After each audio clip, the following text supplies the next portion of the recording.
দোলাই পার্কও আইলাম হইলে পার্কটাটো বন্ধ, কিতা কারণে বন্ধ কোনো আগামাতা হওয়া গেল না। দেখো আরো দুইজন বন্ধু বান্ধব আইসেন, ও দেখো তো হলে পার্কটা ইয়ে কিতা যে কারণে বন্ধটা হইলাম আমরা। এই পার্কের বিরুদ্ধে কমপ্লেন করা লাগবো আসাম ফরেস্ট ডিপার্টমেন্টও।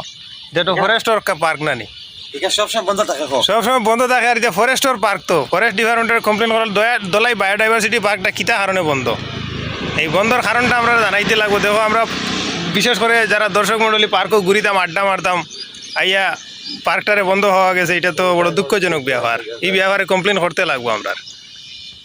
দোলাই বায়োডাইভার্সিটি পার্কটি দোলাই বাজারের ঠিক পশ্চিম দিকে অবস্থিত এবং এটি উদ্বোধন করেছিলেন 2021 সালের জানুয়ারি মাসে অসমের প্রাক্তন মুখ্যমন্ত্রী সর্বানন্দ সোনোয়াল।